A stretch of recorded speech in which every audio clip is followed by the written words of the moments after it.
So we have a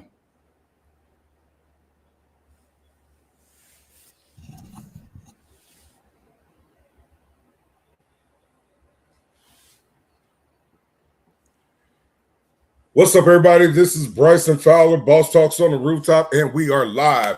Today, I have the greatest honor introducing, but first I want to give a big shout out to the women in the industry, the cigar industry. So it is Happy Women's History Month. So we're going to be doing a lot more things for like how we did with Black History Month. We're going to do a lot more presentations and tributes to women in the cigar industry. That is our tribute to the women in the industry and Women's History Month. It'll be going on all month, the month of March.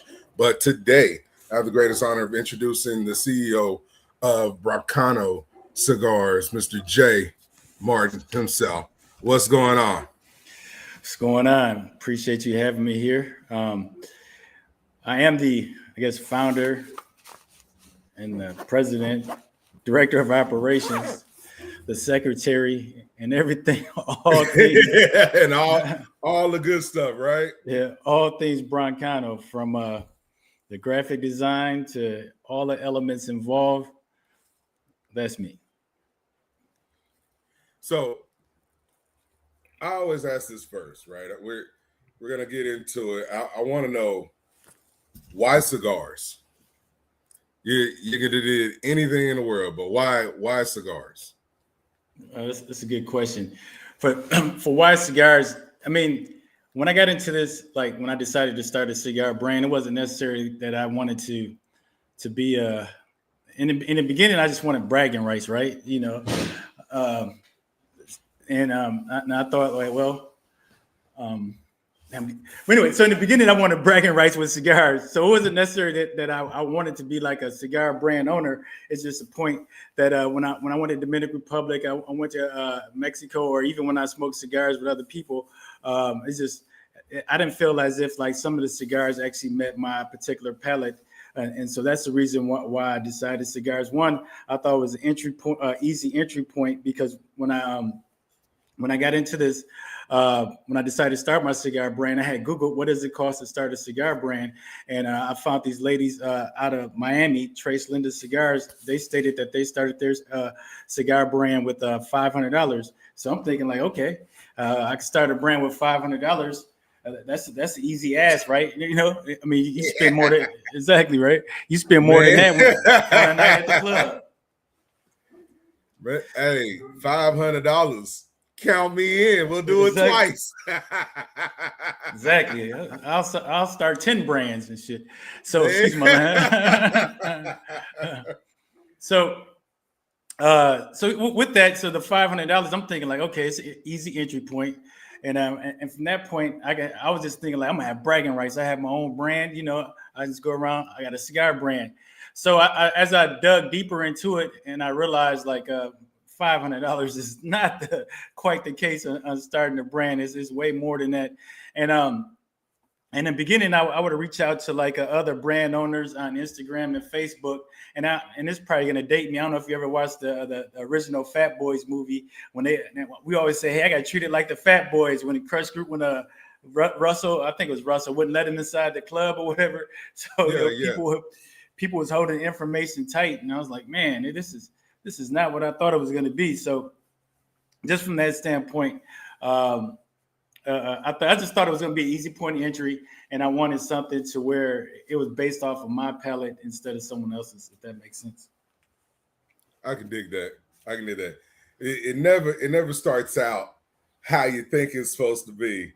And then when you're in it, it's like, well, we in this thing. Exactly. So, right. So you wanted a cigar brand because you like the lifestyle of it. Mm-hmm. So for me, go ahead. I'll let you finish. I don't know if that was a question. My bad. So because you wanted the bragging rights, right? And it's like, okay, well, cool. Well, you know, jump out there and see what you're gonna do with it. So now you got your cigar, and it looks like you're going all the way in on it.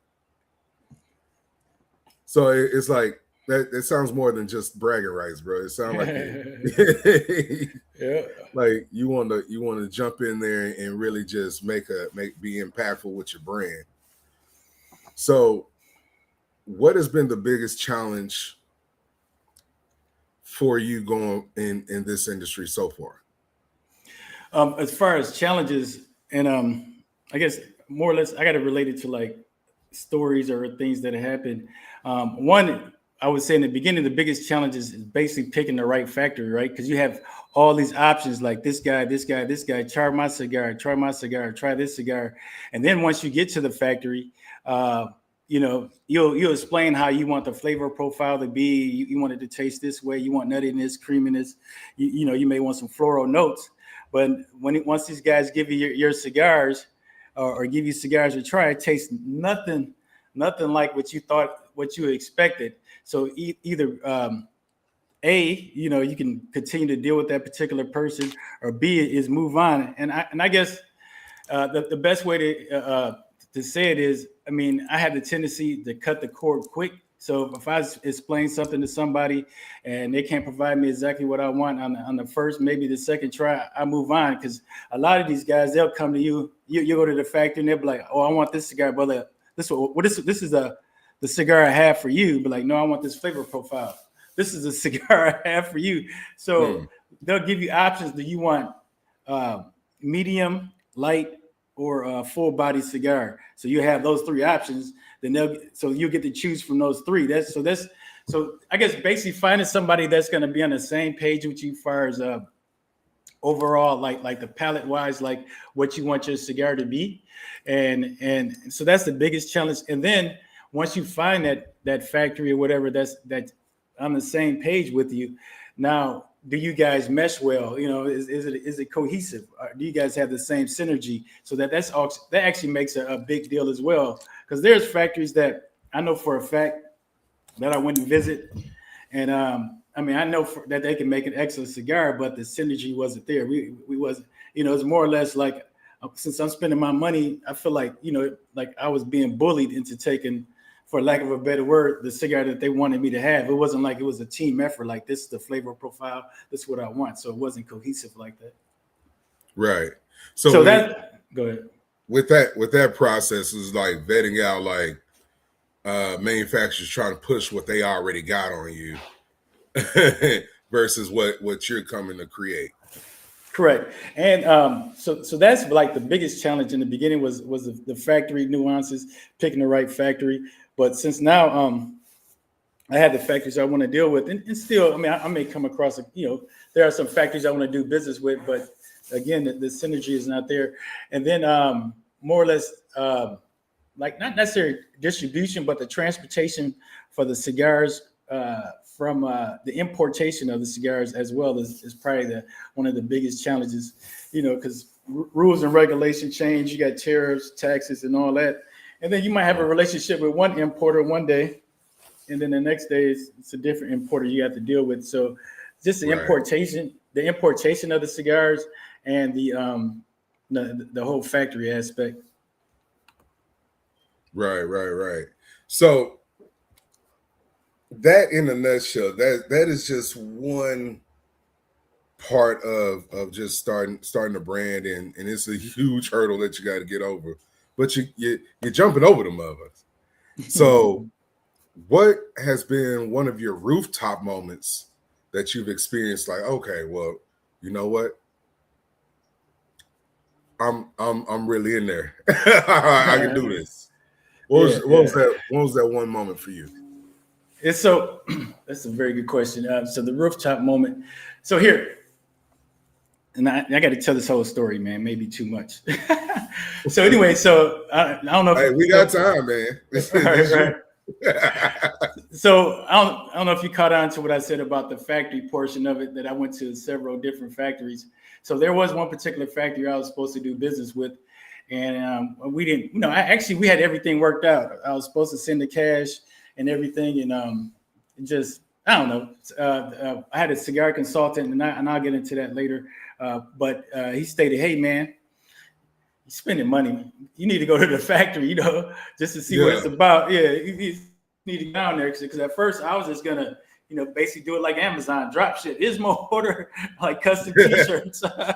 Yeah. Yeah. All I need is a body, angels, and wings. R.I.P. But anyway, so that's I was ordering custom tees, but it was cigars. It's like, yeah. This ain't the T-shirt game, man. You might want to come on with it. All you need is free Tyrone. But anyway, so I went to Dominican Republic August of 2022. So I was supposed to work at a particular factory. Got there, and like we said about synergy, man, that whole thing was on, but it was off. Like the master blender and all that was good, but the other people, the surrounding people, the minions, they were on another page, And so from that standpoint, so because that happened, I didn't actually get the time frame of when I was originally supposed to start producing cigars. So I went back in December of that year, December 2022, and I actually got somebody linked me up with Manuel Noah from La Aurora Factory. So I went there and I explained to Manuel, my whole process, my thought process, what happened to me in the past, not in too much detail, because I really try not to bash other people because everybody knows everybody down there. You say one bad thing about somebody, I'm like, like I know that guy, he's not like that. But So I was talking to Manuel, so he gave me 3 cigars. He went to the vault, came back. At the time, I was doing like small batches, so like 5,000 or less. So he gave me 3 cigars. One was a 20-year age San Andreas. Then the other one was, I think, it was a 14-year or 12-year age, similar blend. It was a similar blend, not exactly the same. Then there was another cigar that was about 5 years old. So this is something that they had in the vault. So 2 months passed, smoked the cigars at home, did exactly what he told me to do. So I picked the 20-year age cigar. And so that one ended up being our vintage Toro, which was the first cigar we came out with. And to answer your question about the aha moment or this is the moment, we ended up getting a cigar of the year for 2024 from Whiskey Network. So that particular cigar, granted, this Whiskey Network, not taking anything away, but we still get accolades for it. So it ended up being my very first cigar, ended up being the cigar of the year for 2024. And on top of that, the cigar was a $25 cigar. So an unknown cigar brand was able to sell out a $25 cigar. And on top of that, we get a cigar of the year with the Whiskey Network. And we got, if you do the Google search for the vintage Toro, or even if you look at the Instagram, you'll see that we get a lot of people that celebrates that cigar, that give us good reviews on that particular cigar, the vintage Toro. So that actually set the foundation for our actual brand of where our cigars need to be like, or what they need to taste like. Man, that's powerful, bro. Like that's nothing minuscule about that accomplishment.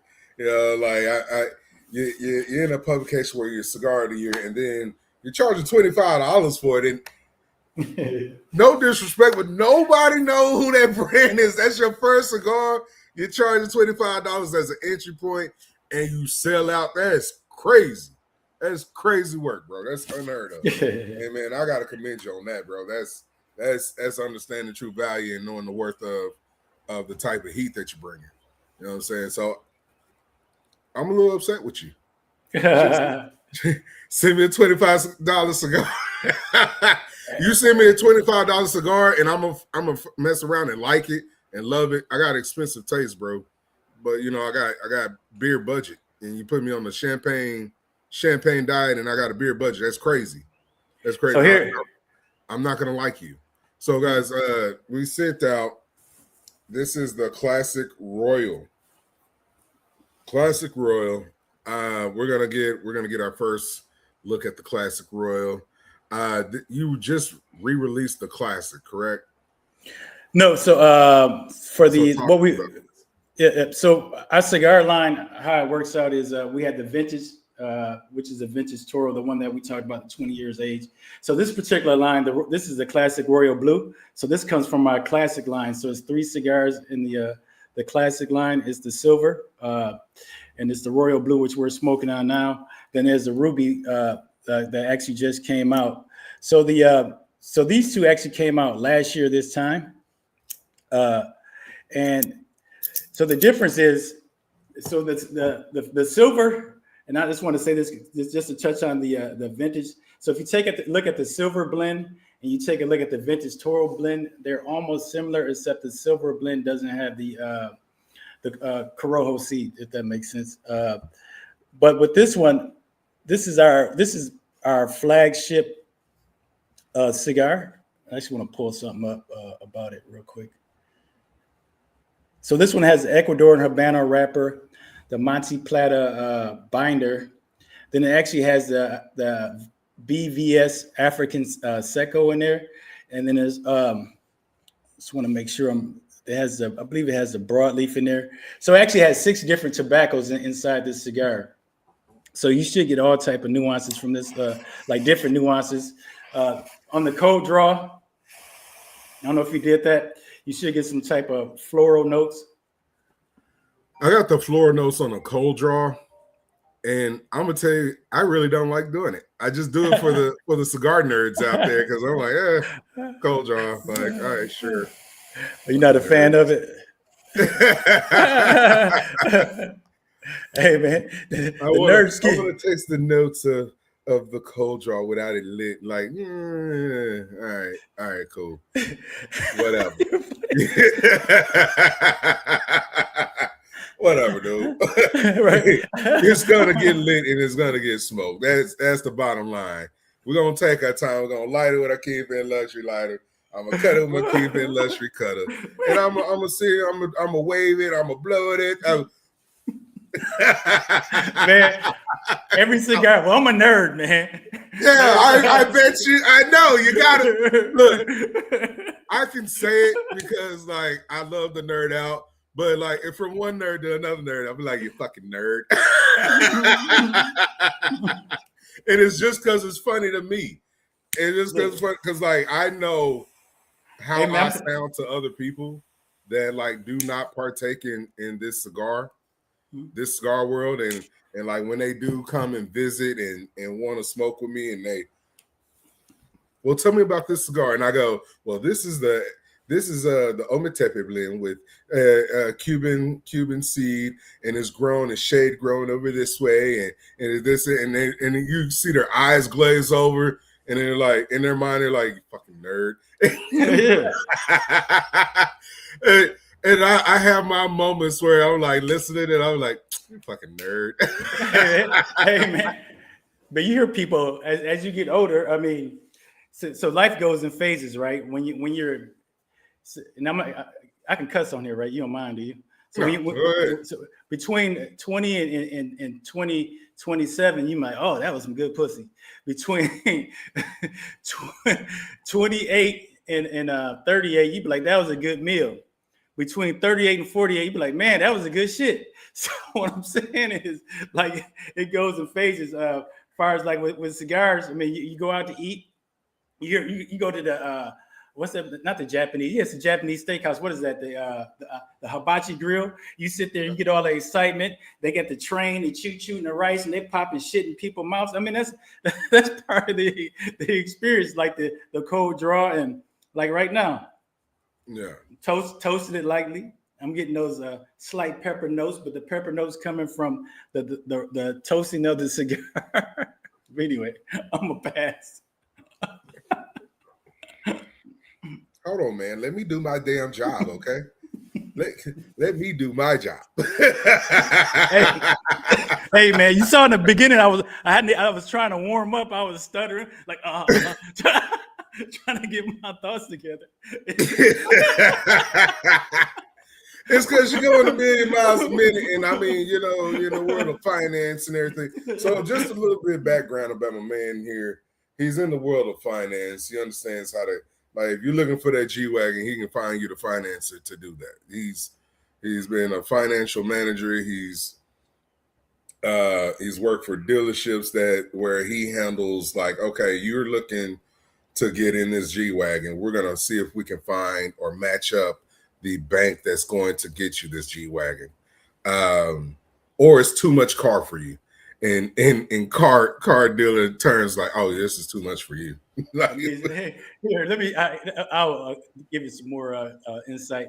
So actually, been in the car business since 1999. Right now, I have a business where we sell finance and insurance products to car dealerships. So basically, what that is, so if you ever go into the finance department and somebody offer you a warranty or the gap protection, any of the ancillary products, chances are it's somebody like me who actually presented to the dealership to sell to you, the end consumer. On top of that, we do training in the service department, so we can actually help them, create that trust, build that value. So when you do go to the service department, if there's an issue with your vehicle, basically when you go in the service department, you can take care of this now. It reduce your risk. You can take care of this later, but this is what you really need to take care of now. And that's just a quick synopsis of how what we train. But anyway, like I said, I've been in car business since 1999. Worked at several dealerships across the country: Virginia, Maryland, Illinois, and Wisconsin. I'm a Marine Corps veteran. Went to Desert Storm, the first Gulf War. So that's a summary of it all. So Thank you for your service. Oh, thank you. I have. When I joined the military, I weighed 110 pounds. The goal of joining the military wasn't to serve the country; it was to gain some weight. So, all right, that sounds counterproductive. You gonna run, man? So what you in boot camp? They call it skinny privates, or you get double rations. So you get double what everybody else is eating. So you actually had a special badge or mark on your clothes, so they know that it feeds you double. And that was the best thing ever. Even though you're running you to death, man, you get all the food you wanted, man. So I put ironically, 2 inches in height and about another 15 pounds from just going to boot camp. How the hell you grow in boot camp? That's crazy. That is crazy. That's crazy. Went from being like 5'9" to 5'11", almost 6 feet. Man, they're like, oh, you're ready.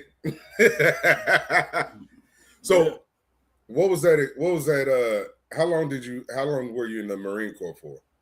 So I was in there 4 years active duty, 2 years reserve. So I have a twin brother, and at the time, this was in like late 80s, and we used to box, and the recruiter was like, "Yeah, you two can box for the Marine Corps." He was like, "Oh shit." Sign us up. He suckered us. So for like six or 7 months, we had what they call barracks duty in Northern Virginia.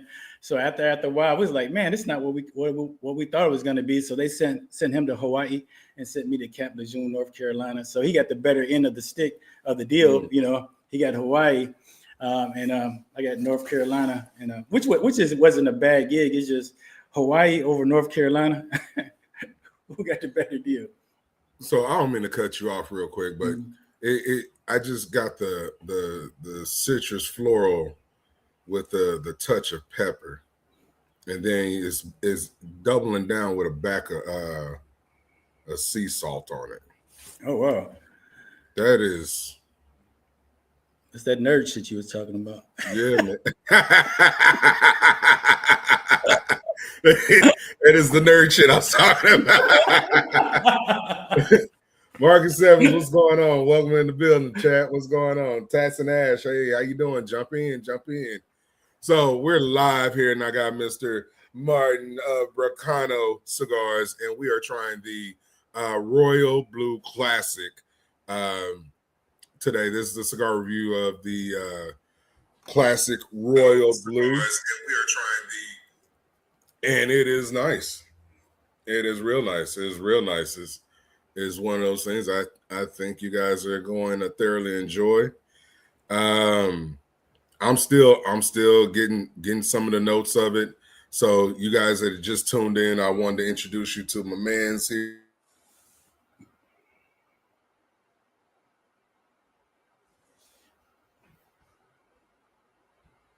His rooftop moments.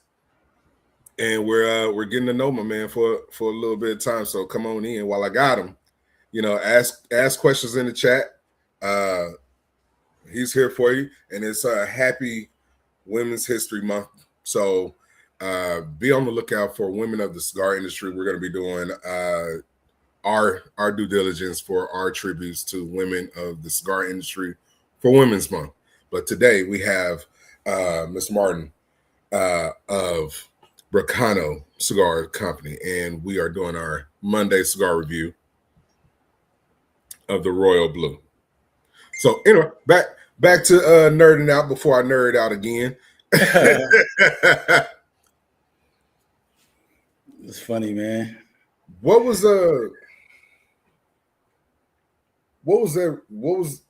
best time what was the best place that you traveled to that you had the most time while you were serving in the military? This is a good question. What was the rooftop moment there? It wasn't really like I was 17, 18, 19, 20, 21.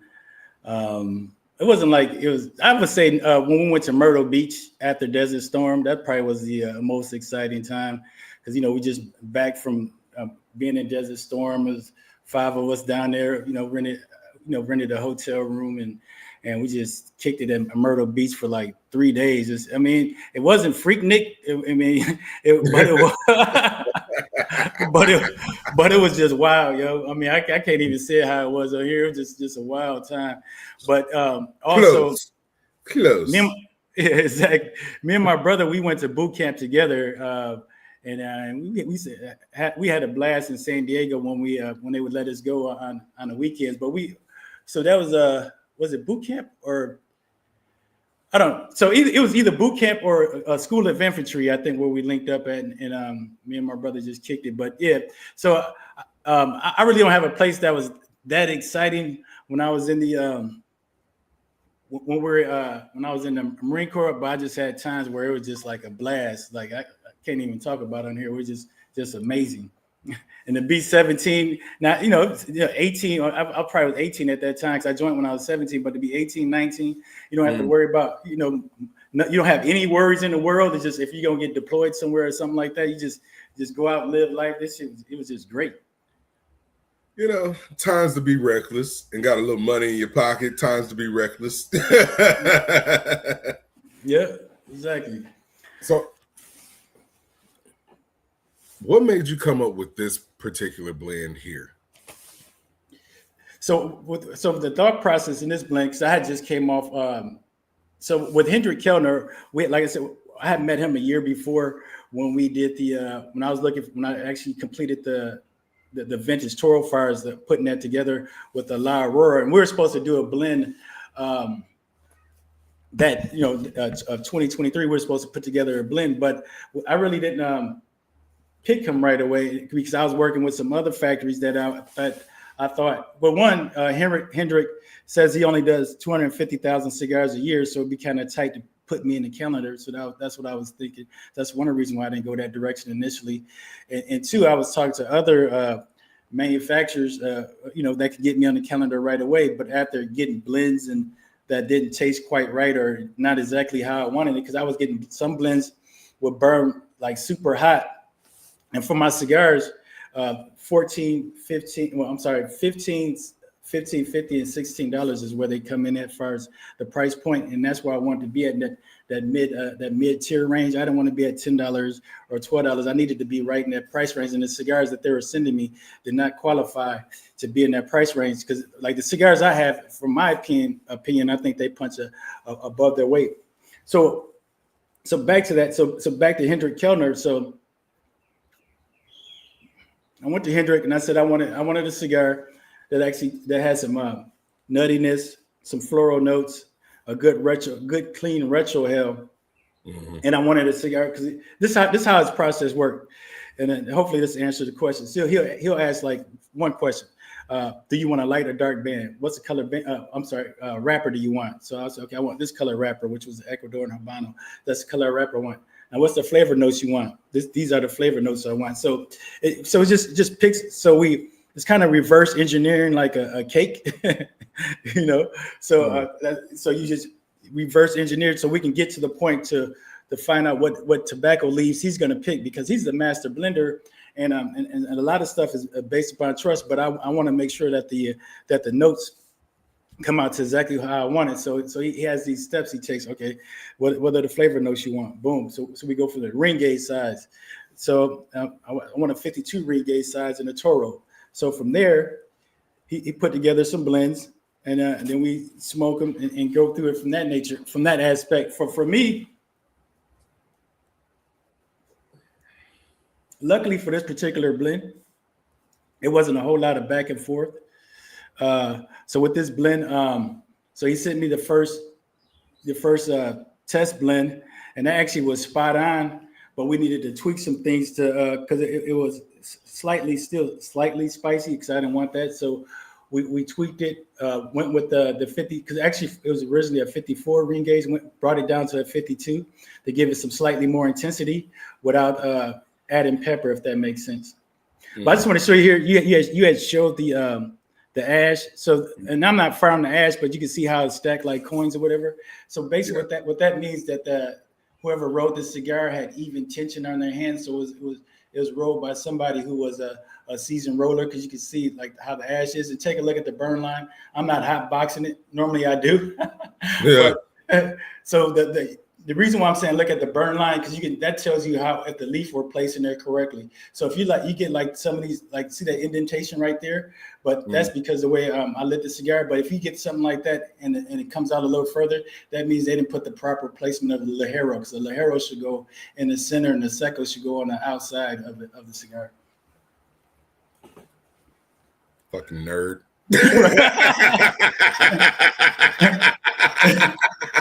Dweeb.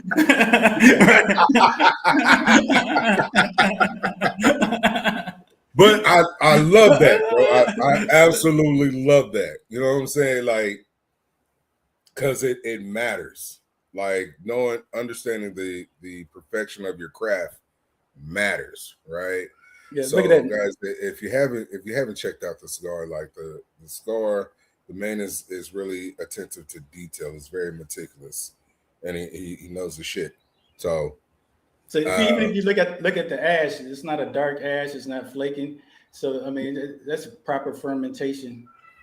Absolutely, it's on my side. It's burning clean. So guys, we're in two different parts of the country right now. So like I'm smoking one, he's smoking one, and we're having the same kind of experience. And you know, we're having boss talks, baby. So you know, that's where bosses talk. And we're experiencing the rooftop moments. I'm thoroughly enjoying this. Now, I want to go back to one of your questions, man. I don't want to throw off your thought, though. Go ahead. It's you. This your show. No, because you said why cigars? You know. Yeah, why cigars? Earlier, you know, I had my on the spectrum moment. Is he on the spectrum? It's cool. It's cool. Low tier spectrum. It's just how we jumped off in the deep end real quick. It was just like, boom. But no, with cigars, man, it just goes back to like for me, everybody. Some people they smoke cigars. They talk community. They want it for relaxation. To me, cigars is like success. You reach that pinnacle because every successful person that I ever seen from watching TV from back in the day when I used to watch gangster movies, they had a cigar. That means the first Wall Street with I think Michael Douglas he was smoking a cigar. Like every single even everybody that I've seen in life that was successful, they were smoking a cigar. Winston Churchill. To me, he was a weak ass because he let them dudes come over there and piss on his country. But he survived it. But everybody, I mean, hey, Churchill. It's kind of interesting how Churchill's came to prominence, right? And then just watching, like, you know, he's very strategic. And then understanding, like, he also didn't help them win nothing, but I mean, yeah, he was soft as butter. And I'm just, I'm just talking shit, man. He didn't help them win, but it was more so. It was like he knew how to galvanize. Yeah, I would say. Yeah, that's the thing about it. Understanding, knowing how to galvanize and motivate people. That's the true power of influence, right? And everybody's trying to be an influencer and, you know, follow the crowd, and people want to be led. And with that, You can either look at them, look at their physical physique, and be like, you got a weak chin. Right. Or you can let the words be impactful and motivate you to move mountains, right?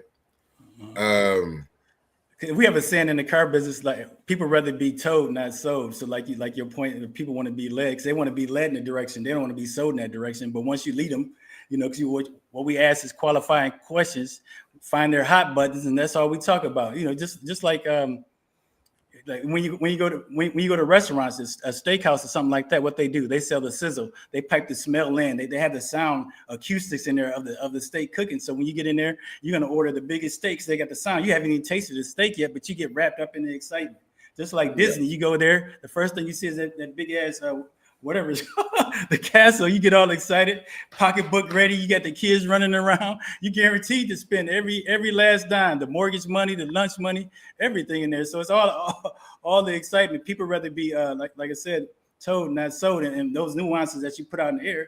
That's why I was talking about the cold draw, so you get them all started and salivating and hey man, don't let me shame you into talking about the cold draw, right? That's just me. You go ahead and pop your shit about the cold draw. I'm just talking shit. So, right, I don't give a fuck about the cold draw like that. I don't even dry box my cigars. I don't plan shit out. I just go in there and grab what I'm smoking. I don't have any ritual. But for this cigar, ironically, I had this one in my car all weekend, so it naturally dry box. That's why this motherfucker, excuse my language, that's why it tastes like a cheesecake from the Cheesecake Factory. The best cheesecake in the world. It tastes, not that it tastes like cheesecake, it's just delicious and rich. It is a delicious stick. I usually don't give it up that early, but it is a delicious stick because we're entering the second third of it. Like I'm trying to hold on, do my long ash policy. Let's see how long the Gumby top can go. You know what I mean? See if we keep that Gumby going. High top faded. For some reason, I can't see any comments in the. I got to log into my YouTube or something. It's all good. I don't know if they're comments or not, but make it do what it do. But yeah. So for the most part, that cold draw is just kind of like, cool. For me, I'm starting to get into this space where I'm I just like recharged my Bovita packs, right? I learned how to do that. And I'm at this point, I'm just doing different things that I learned, right? Recharging Bovita packs, conditioning your humidifiers. Like if you have a cigar box that you use as your humidor, you can condition it. And I'm learning little nuances of that. Like I got a humidor from Chevalier Life. Shout out to him. And like I just reconditioned it and just learning how to because I never conditioned it in the first place. And so I'm learning like, okay, well, how do I keep my cigars not too soft but not too dry? How do I keep them with like that little sponginess to them? And I started researching that and learning the little nuances of that. Because some like I'll store my cigars and I'm like, all right, well, I'm gonna be smoking at the house, or if I go to a lounge, I patronize the lounges, and then I'm like, well, now I'm bringing cigars back to the house. Now I got like 6 or 7 different boxes full of cigars because like I'm at a lounge, I patronize a lounge, I'm at home, or smoke them, and it's like I'm always smoking replace. Like I smoke one, replace it with 3.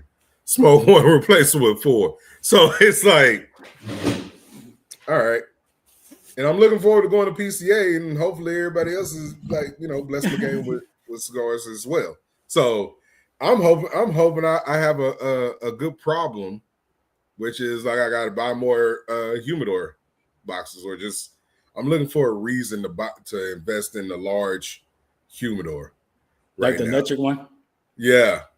Yeah. Or So not even just the electric one, just the large, little cabinet one that is sit there. But yeah, so for me, similar, not similar, but I had in the past I had 2 wooden humidors, and I went to a conference and I came back. I would put the water in them shits, the gel packs, and I came back from the conference and all my cigars taste like salt. I was like, what the hell? Every single one. At first I thought it was my palate, so I was rinsing with peroxide for 3 days, just doing all this extra stuff trying to cleanse my palate. Eating what's it, wasabi? What's that green yeah, shit? the green stuff. Yeah, try to bring it back. Eating peppermint. So then I realized it was actually the way I kept my humidor. So what I did, and you probably heard this before from a lot of people, just from your experience, that I transferred over to the Tupperware. It was like the plastic container with the blue seal on it. Then I would get the Boveda packs, and I would put that in there. And I haven't had a problem with plug cigars. I haven't had a problem with the draw. I haven't had a problem with flavor or anything since I went that route. And that was a little over 3 years ago. Because like I said before, I would use the water, distilled water, and do all that extra stuff and checking it every month and all. But once I went to the Boveda packs and used the container, and granted, it doesn't look pretty. If somebody come over, if I'm knowing I have company, I'll break out the little humidor box and just throw them in there. And like, and besides, I want to control what cigars people grab it anyway, because people have the tendency to grab stuff that they don't normally buy. So I right, exactly. You like, hey, just grab it open. Put that back. Right. That classic vintage, put that back. Exactly. You don't want to be like that towards your people though, but I mean, so that's why I regulate it now. Because I remember one time somebody came by the house and I had just bought these Opus X. Like I paid like good shits. But anyway, it was pretty expensive. I know this motherfucker he wasn't buying them shits. So Opus X, and I looked at him like, okay. I was watching him. I was like, okay. I thought he was just gonna finger fuck it for a while, but no, dude took that, cut it. I was like, oh damn. I didn't say anything, but I was like, man, this motherfucker here. Excuse my language, but so then, so from that point forward. I was like, you know what? We're gonna do this like a curated selection. Like how they bring at a nice restaurant, they bring around push that little dessert cart. I started bringing them shits out like that. Like, here you go. This is what you have to pick from. This is the box you can choose from. Pick a cigar. That's what it is. Like it's those type of friends that come over your house and walk right into your refrigerator and just grab your best drink out of the refrigerator, or go right into your bar and just grab your Douce or you're like, hey man, sorry man. I wanted to ask his ass like, hey, did you want me to tell my girl to put on some lingerie? Get ready for you. Like, damn, bro. Hey, sorry man. Hey. Why are you sitting in my recliner? Get out of here. Those my slippers for you over there. Yeah, come on. But I take account. I taking a note, because like however you act at my place is how I'm gonna act at yours. You got your feet on my couch? Bet. Bet. Because I'm coming over to your house one day and I'm gonna put my boots on your couch. Make sure I look at you crazy. Make sure I step in some dog poo. Lightly step in it so you won't. You No, I'm just joking. I wouldn't do that to somebody, but it sounds like you will. I would. I'm petty like that. I'm 50 Cent petty. I'm gonna do it. I can see it too. I'm gonna do it. I don't even care. Like, hey, that's that Texas shit. Don't mess with Texas. Hey man,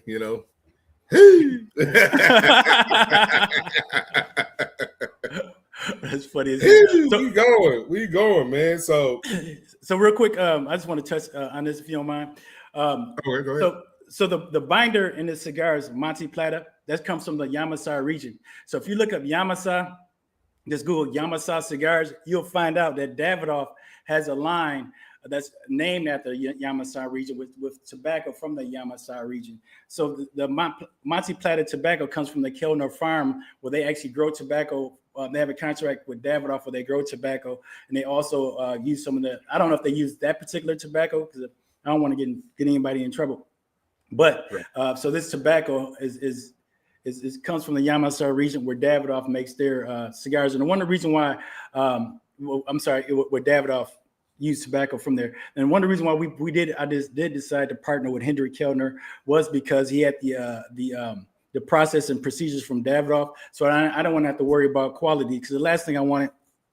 Even if the cigar you just blowing smoke, if it tastes like grass and earth, I still wanted the quality to be there with the roll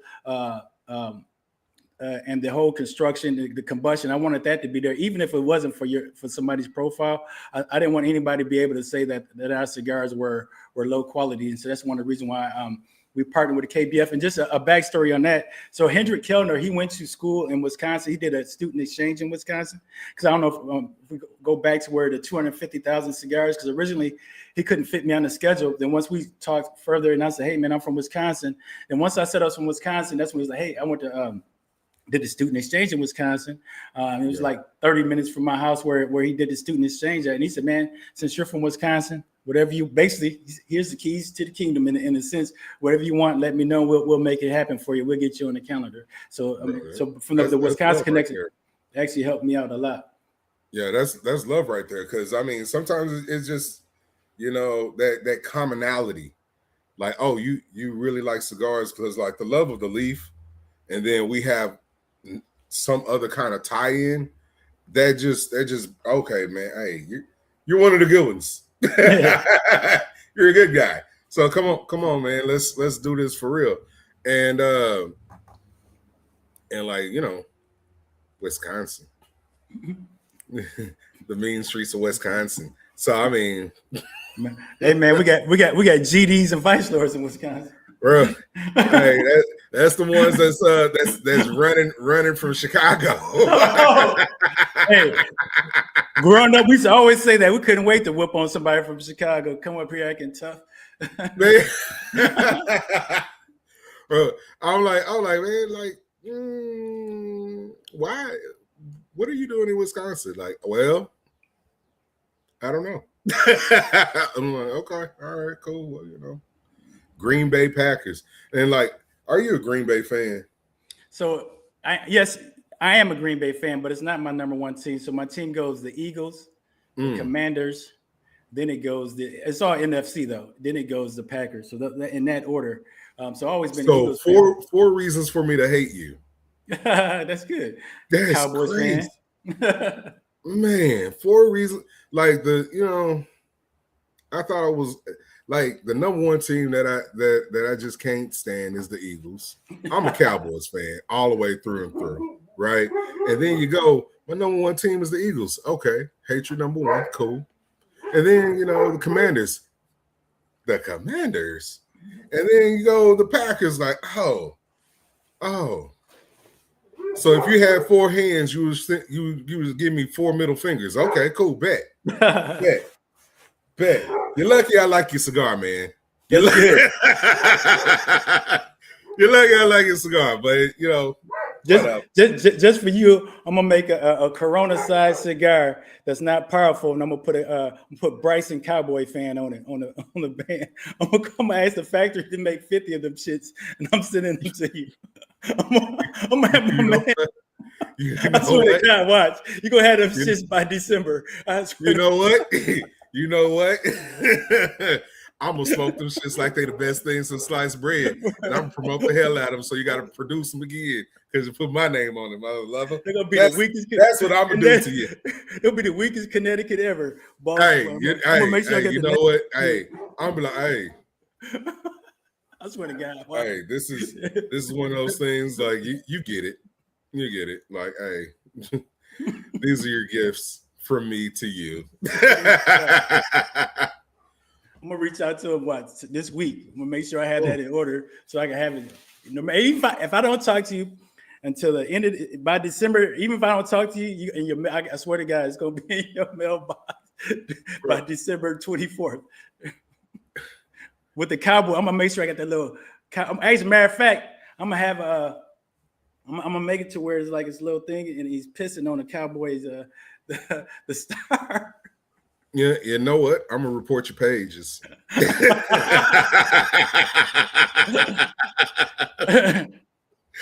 I'll report your pages.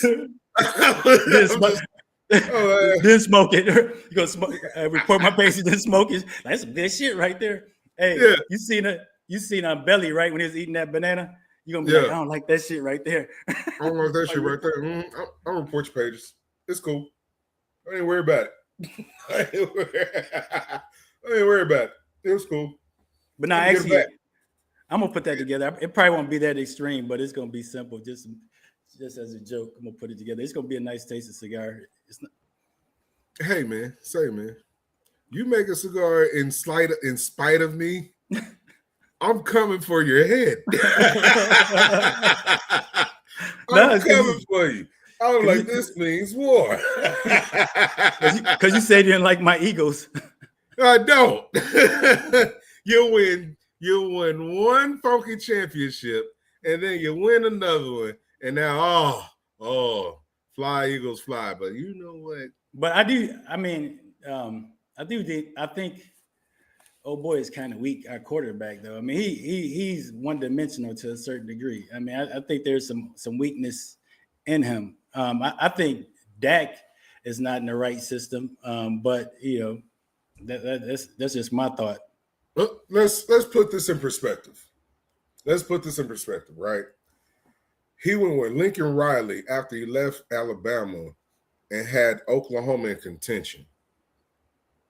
You have not only a Heisman Trophy winner, but is a national championship winner, right?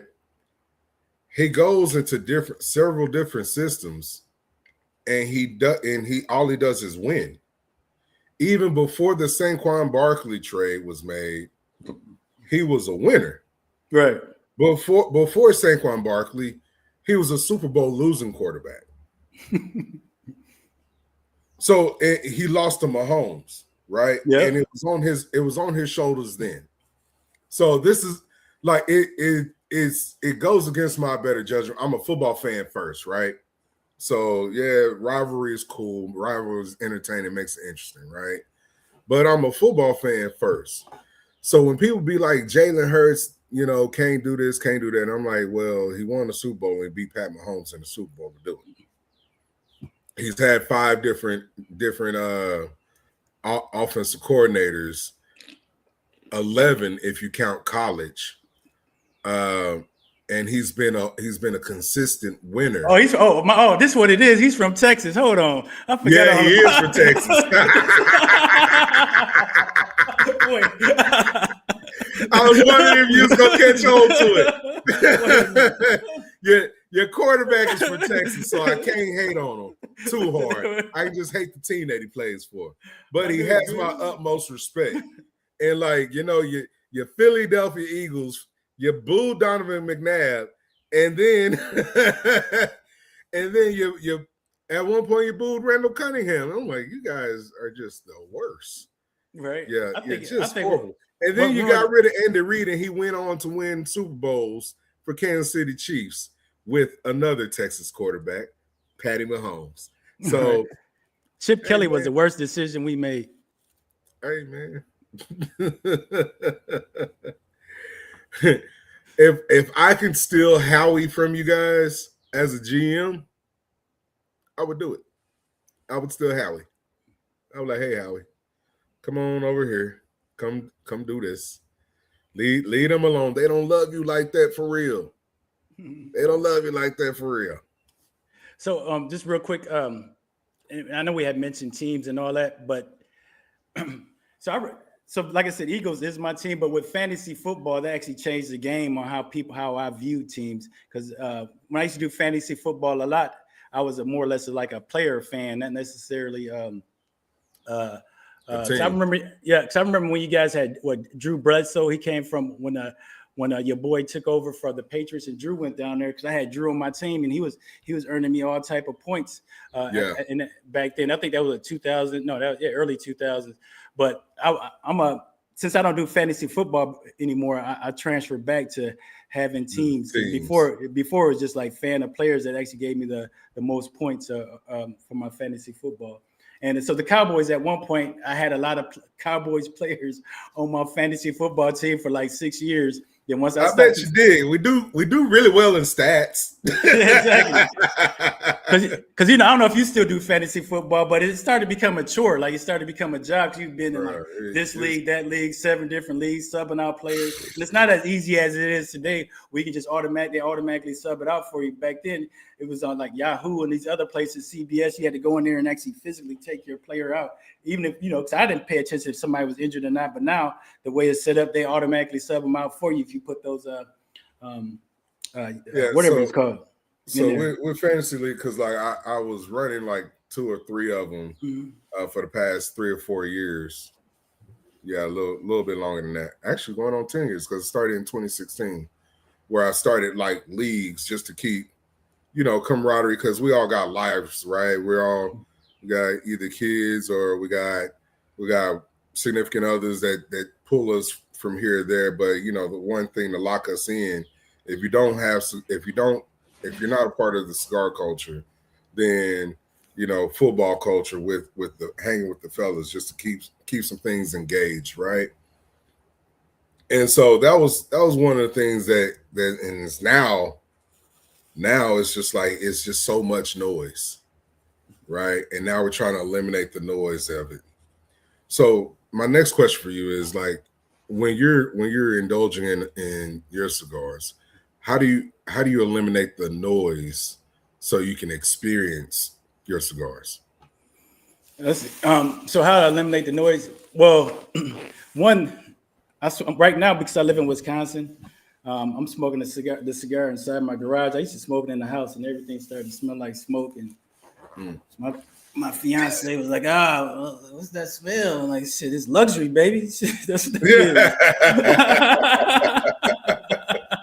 Money going up in the air. Literally. I don't want to tell you. That's why we're not going out to eat this week. But right? Like, hey, our steak dinner, I smoked it. Hey, Bryson, I'd be like, man, is she ordering that motherfucking margarita? That's a cigar. The presidential top shelf. Exactly. You just spent $17. That's a good. But anyway, real quick before I get to that, I just want to show you something. So, like right here, I don't know if you can see it. It's the way the cigar, where they did the when they did the wrapper, how they wrapped the cigar. This is where it actually overlaps at. I don't know if you really can see it too close, but it's still, it doesn't have right there. I don't know if you see that line right there. So where it overlaps at, like a cigar with low quality wrapping, it's gonna be really thick right there. You're gonna see a big black line. So with that, they actually perfected that on that line. You can see like the vein a little bit. I really probably gotta take a picture and show it to you. You probably can see it on yours, but like right in there. Yeah. So for me, it's usually the summertime is the best time for me to indulge in a cigar, especially out on my patio, because where I live at, well, until a couple years ago, but where I live at, it's nice and quiet back there. You can hear like the birds chirping. You don't hear any road noise. So it's like the best place to relax and indulge in a cigar and just give me, not necessarily, I don't use cigars to unwind, but it does actually help my thought process. And right now I talk fast, right? So just imagine my brain is like, it's going many places a minute. And the cigars actually help me just calm it down and just try to narrow it down to like focus on it. But smoking in my backyard, out there in the patio in the summertime, just hearing the birds chirping, just hearing nature and all that is actually like the best place for me to indulge in a cigar. Like when I go to cigar lounges, it's fine. But with that, you get all these other cigar smokes that mixes in. And like you said, when you go to cigar lounge, you kind of patronize the cigar lounge. So sometimes the humidification may not be exactly where you want it to be at. So it's not the full experience that you want it to be when you're smoking it. But I never went to a lounge and tasted a bad cigar. I must say that. But I know when in the summertime, when I'm out on my patio, every cigar tastes good. I never smoked a Cuban round, but I believe if you took the band off and threw it to me while we're on my patio, I'd probably be like, man, what is this? Right. And I'm starting to do that. is like when I get them, just cut the bands off. So I just reach and grab one, and that way I don't have that bias selection, right? I'm like just grabbing, I'm grabbing and smoking. So I get on a different journey every time I smoke a cigar. I don't know what journey I'm about to be on, right? And so I'm starting to do that as one of my tricks to like keep me engaged with my cigar journey. It's like, if I, become more biased to a particular brand. So if I become more biased to a Broncano cigar, I'm like, oh well, I'm reaching for my golden blue wrapper, right? You will in So I'm December. reaching. I said in December you will be more, Yeah, more biased. See, I'm gonna cut the band off. I'm like, nope, not doing it. Not doing this with you. So, but yeah, so that's one of the things, guys. We're entering our second third, and this smoke has been smoking pretty clean. We're experiencing at the same time the Royal Blue, the classic Royal Blue, by Broncano Cigars. You want to check them out. It's a good medium full. It's not peppery, it's not real spicy, but it is very flavorful. Yep. So and to touch on the nerd stuff, so what I'm starting to get right now is like some more like not the full roasted nuts, but like that nuttiness. I'm getting it right here in this portion of it. And like you said, it's nice and clean. You're not getting that charred aftertaste. I don't have any of that. And as far as the nicotine, it has a nice amount of nicotine, but I'm not getting that nicotine. You know how sometimes you get to this point in some cigars, especially at the beginning of the day, you might start to get that overwhelming of the nicotine feeling, and I'm not getting that right now in this particular cigar. Right. So, next question. Well, it's a three-parter. You're gonna store one in your time capsule for 20 to 30 years, right? And then you're going to smoke one right now, present day, and then you're gonna give it away. You're gonna give one to a friend. Which ones are you doing? Which one are you storing? Which one are you smoking right now? And which one would you give as a gift? So what I would smoke right now would be the classic Royal Blue, only because it's like the middle of the road out of the blends that I have. So it's not a powerful and it's complex, right? So that's what I'm smoking right now because I do like complexity. What I would store is our Ruby Toro because it has the mix of it has a mix of the silver and the Royal Blue. So I would store that for you said 30 years, right? Yeah, so I would definitely store that for 30 years. Cause I know in 30 years, the blend is actually gonna mesh together, and I'm quite sure that's gonna be an incredible experience. And usually, what I like to give away is the silver Toro because it's a Maduro, but it doesn't smoke like a Maduro, and it has that chocolate, it has that espresso and those chocolate flavors. And the reason why I give that one away because that's what most people like. They like when they have that espresso taste or the chocolate taste because that's what they can relate to. For the Ruby and the Classic, you need somebody that knows how to retrohale, and you retrohale really well from what I see to actually get the full experience of the cigar. So if it's somebody and I don't know their smoking level or where they at, the silver, that's why I sent you the silver first, just to be on the safe side. So there's no way you can be that I can go wrong with the silver Toro, because it has that, because you're gonna get that espresso, some spice, and at the end you probably should. I don't know if you got it in. Sometimes I get it with the silver, and sometimes I don't. You do get that like roasted nuts at the end. Not the nut. Can't think of the name of the nuts, but it has like the corn chips. That's basically what it is. So at the end of the silver, you probably should have got like maybe the final third, some corn chip taste out of it. Corn chip. I was thinking more as like a cashew. Corn chip is crazy.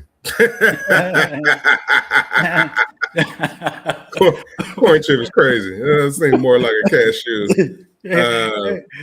Hey man, I didn't grow up eating them fancy nuts. We had what's pistachio? Right. So we got a question from Big Country. Shout out Big Country Cigars. How much Ligero is in it? So in this particular one, just the broadleaf is the Ligero in there. The rest of it should be Seco. So that actually gives it an even burn. I think Big Country, he has his own cigar line. Is that the same guy? The same Big Country? Yes. Yeah. AJ, So in this particular, Buford.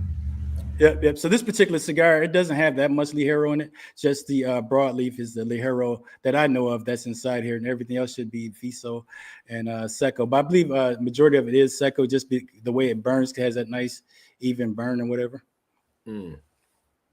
What's up, Mountain Olympus? Welcome in. So what's up, chat? We got a lot of people on the chat from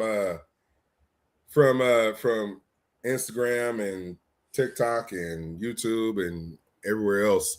My screen's going everywhere. If you guys see my eyes going across, like, it's partly the cigars and partly me looking at all my screens. But I want to give a shout out to everybody that's tuned in. This is our first interview of Women's History Month. We will be doing a lot more interviews and tributes to women's history, and it's going to be our tribute to women in the cigar industry. So we were graced with the pleasure of the Royal Blue by Broncano Cigars. And, our brother here, Jay, this is his cigar brand. Damn good cigar. Damn good stick. So, Jay, how can we get a hold of you? How can we find it? How can we order it? Bryson, my name is Martin. Martin, my bad. I'll be DJ. Cut. My name's Martin. Oh, okay, my bad. No, I thought it was like a cool pimp nickname you was giving me when you said it earlier. I'm like, shit, I'm Jay up in this bitch. There's some Texas shit. I'm like, dude gave me a cool ass nickname. I'm like, Jay in the house. Jay. I'm like, Martin. I'm gonna call him Jay. Right? He was like, fuck that nerd ass name, Martin. Hey, I really wanted to see how long you was gonna let me get away with it. let me give him some player shit. What up, Jay? We're gonna call it Martin.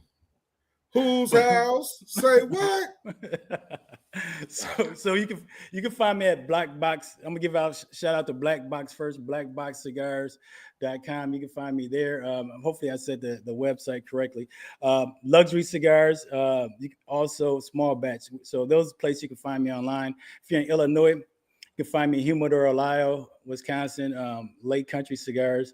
And then there's other places we are in across the country. But if you want to get a hold of it today, if you really want to get a hold of it today, you can go to Black Box Cigars, find Tat Nash. I think that's her name. She'll give you a discount code. I usually don't give discounts, but Black Box, they'll give you discount codes. Small batch, they have ample supply, and luxury cigars, so they have a nice supply. But if you want it sent to you quicker, you can DM me, and I'll charge you full price and shipping. And they'll get to you in the pronto. Man. Don't stall them out, Debo. Stall them out. When Debo walk away, I be talking. So, for you, are you more so focused on like online orders and in your partnerships with Black Cigar Box Club and Luxury Cigar Box Club or Luxury Cigar Club? I guess the best from a business standpoint, ideally, and on paper, it would be great to have like luxury cigars, small batch, basically push my cigar and do all the legwork. But My preference, I mean, I do want the online business, but I also want it to be in brick and mortars where somebody can walk down to their local shop, their favorite lounge, and pick up a Broncano cigar. Do I want to be in every lounge in America or everywhere? No, I still want that scarcity, not like to real scarce where you can't find it, but I don't want it to be like where it's abundance, where you like, these cigars is nothing, I can just come back and get them later. So I want it to be to the point where you can find a cigar, but you take time to have some urgency to pick them up, so you can be part of the Broncano family, where you can actually have the cigar later on down the road. So I don't know if that makes sense. Probably talking out the side of my mouth, but I don't want my cigar everywhere, but I do want it to where folks can find it, if that makes sense. Because I've been in some of these humidors. You go in there, and it's like you went to WWE wrestling. It's just like a fog. You come in there, it's fog, or it's like a tropical rainforest. Mist is getting shot on you and shit. You're like, damn, yeah, where I'm at. Or you go in there and everything in there is like it's so damn dry. You think you're in the desert. So I mean, I try to pick and choose places where my cigars are at, just because the way that they keep their humidor, if that makes sense. Mm. So you selected it. Mm-hmm. Yes. You can't treat him like any other people around here, because he ain't like anybody else around here. The Django. Yeah. Or Django. This one up on that nag. Who's that up on that nag? Okay. See that? Bro. Hey, I appreciate you coming on. Guys, thank you for tuning in, locking in with us. Broncano Cigars, like them on Facebook, on Instagram. Shoot him a message. You wanna get a order in. He's available on the Luxury Cigar Box, Luxury Cigar Club, excuse me, and the Black Cigar Box. If you have a membership, do whatever the things that they do. They do really good work. Shout out to them. And subscribe, share the channel. Yes, Bryce, sir. before you go, I just want to touch on something real quick. So actually the name Broncano, because I don't think we touched on that, because I wanted to make sense for people. I didn't randomly choose the name Broncano. So my great grandfather is actually from Spain. His name is Arturo Gonzalez Broncano. So the reason why we named it Broncano, just to pay homage to him. So when he came to the United States, he's changed his last name to Brunal, because my father's last name is Brunal. But when I decided to start a cigar brand, I wanted to pay homage to my great grandfather, which is Arturo Gonzalez Broncano from Spain. So it's not like a name that we arbitrarily made up. So it is our family name. And again, like I said, when he came to the United States, he changed it slightly, thinking that's going to help him out. But he was a tailor, avid boxing fan. And so if you look up the Vintage Toro, go to our page, it actually explains it a little more, the nuances behind our brand. So I just want to just throw that out there, because I don't think we touched on that at all. No, we didn't. I appreciate you interrupting my closing. You appreciate me interrupting your paragraph with my sentence.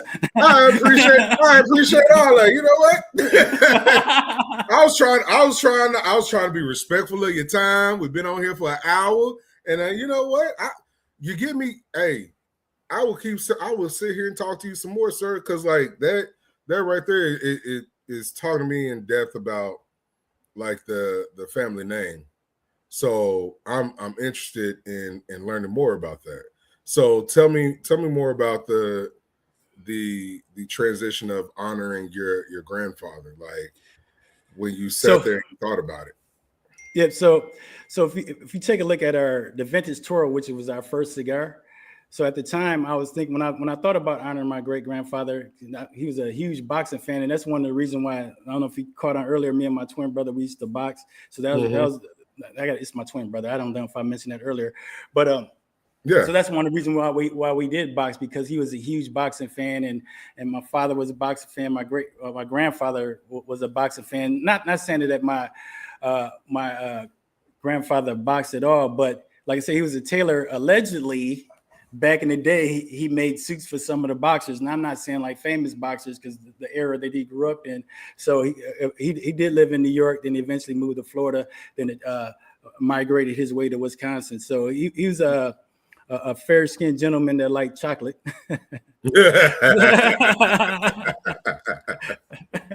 Don't we all like some chocolate, Right. So, exactly.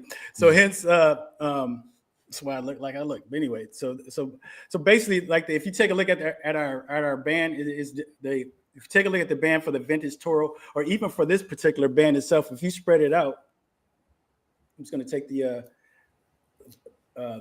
band off the cigar. So if you spread it out, now use your imagination. So it's designed to look like a heavyweight champion boxing belt. So that's or it doesn't have to be heavyweight, but like a championship boxing belt. So that's the center coin. Belt. Yep. So on the three sides, there are other coins as well. So I don't know if you can see it that well on here, but anyway, so that's where it's designed. Like if you put this around, like if you got some Barbies at home and you got a Ken doll, put this around. Put this around kids' waist. Hey man, I'm gonna give it to my daughter. My daughter's in boxing, so I'm gonna give it to her. Hey, baby, here's your little championship belt. You know. Yep. So that's what the way it's originally designed. So now, let me grab something. I just want to show you something real quick. You've got 2 seconds.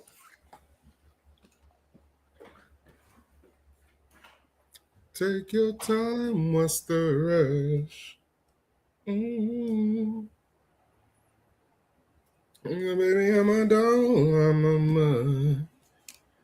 gonna play with the light a little bit, see if I can help you guys get the focus on that. So there you go. Right. Perfect. Yeah. So you can see the details in the band, why he's paying homage to championship boxing. Yeah, I love boxing. Not anymore though, but because of what's going on in the boxing industry. So now we're going to redesign the bands. The Ruby Toro actually has this band. This is going to be the new band for the Royal Blue. Once this, I don't know if you can see it that well. Yeah. So it's kind of simple. It's going to stand out inside the humidor. It gives it more presence because the color is going to pop or whatever. Not saying that band is that the old band is something wrong with this band, but if you take a look, this one actually has more of a presence inside the cigar lounge. So that's what I was thinking. But where the idea came from is this particular brand right here of tequila. Look at the colors. Pretty simple, right? Whenever I go to the liquor store, this tequila actually stands out like that. The black. So we got the silver. That band is going to change. It's going to be black. Then look at our Ruby band, and this is our. The best form of flattery is right copying somebody else. So right. Actually stands out, right? So that's the reason. That's the reason we decided to go that route with the bands. Like I said, the old band, the OG bands, they're great, but I just wanted something that's going to stand out a little more inside the brick and mortar. So same blend. This is going to be the new band going forward in about 2 months. This should be everywhere. Okay, I can dig it. But this is dope though. I like how you broke that down to me, because now all I see is a championship belt. Now all I see is a championship belt on this, and I'm doing this thing where I'm collecting wrappers. I don't know what I'm gonna do with it.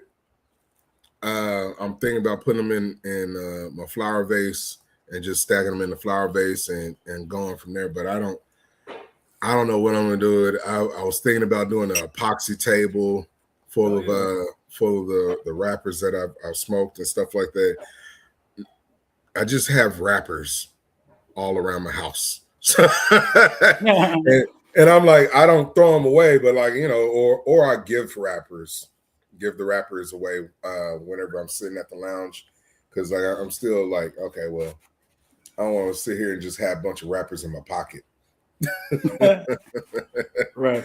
And that's one of those things. Like, guys in the chat or anybody watching this or see this, throw me some ideas. Throw me some ideas on what I should do with my cigar wrappers. I would like to start doing some kind of form of artistic expression I just haven't put it in my mind or decided what I absolutely want to do. The point is, I've decided that I want, and the other reason that I'm even thinking about it now is because my man said this is a championship belt, and now I can't unsee it, and now I want more. now I want more of his rappers.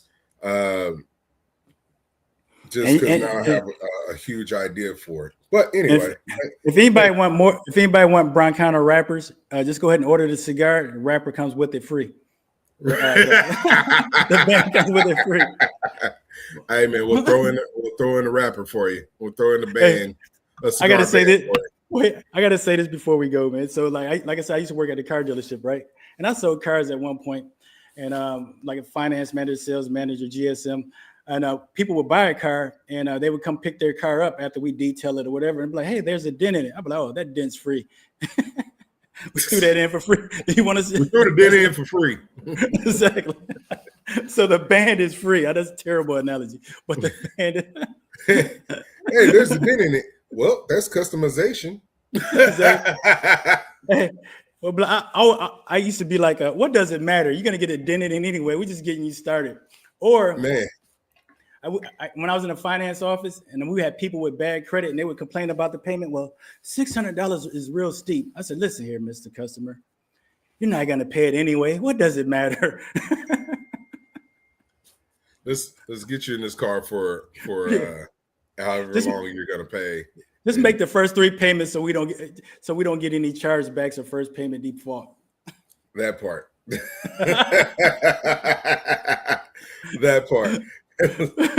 Anyway, the responsibility is now it's now off of us, and now it's all you. But man, because we used to partner like our tax office used to partner with a dealership, and so it's tax season, and so we would help everybody get their down payment for their car. And I was just looking at people. I was like, "Hey, man, don't spend all your tax money on a car." Okay, all right, whatever. But hey. And you see them next year doing the same thing. Like, oh yeah, man. Like, dang, bro. And so I started really locking in on trying to help people understand the optics of finances, right? I'm like, look, if this is going to be your largest lump sum of money at the beginning of the year, or even any part of the time of the year, let's be more strategic with it, right? And so, like, the numbers are the numbers, the money is the money. What we can do is change how you view things. We can change how you view things, and we can be impactful and be strategic about how you repurpose your money. So, like, if you're repurposing your money on $3,000 down, right? But rent is due. We just got out of Christmas. $3,000 now. That's going to put you too lean in your finance department, right? Let's hold off, get your credit up a little bit, and then come back to this car situation. And then you'll be able to pick what you want, because now your credit up and now they offering you more incentives. Yep, because plus it's a depreciation.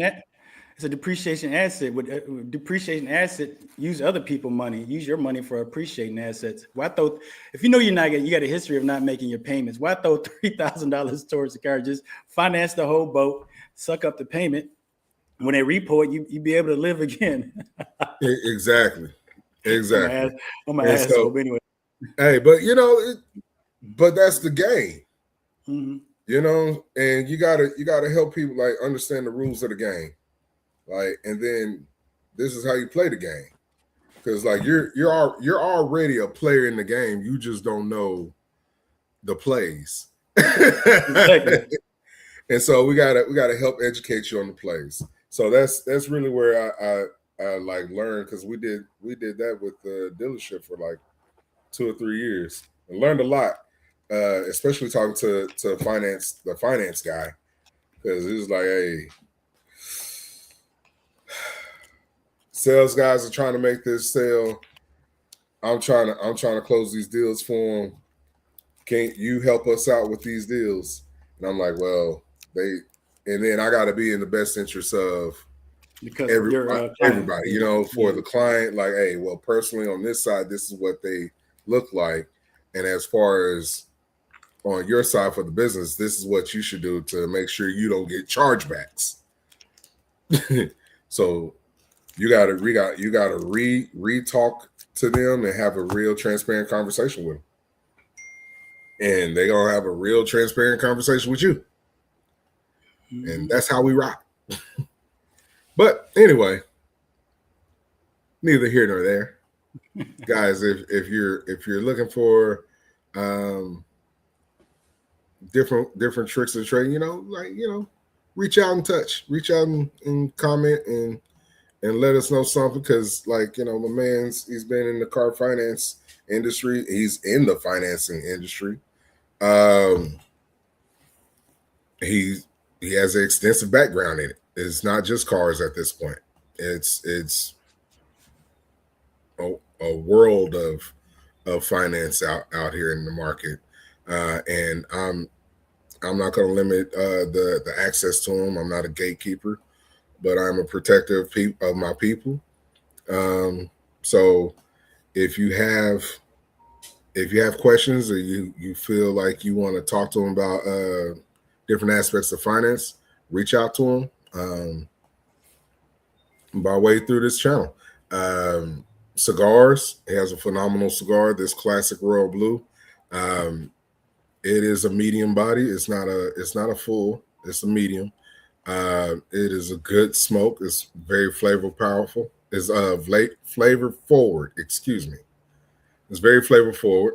I'm salivating. It's paired well with my Dr. Pepper. So my Dr. Pepper Zero. That's what I'm drinking with it, and I'm thoroughly enjoying this, and I know you guys will too. So remember, like, share, subscribe to the channel, and remember, storms don't last, but your home should. Peace. Two things.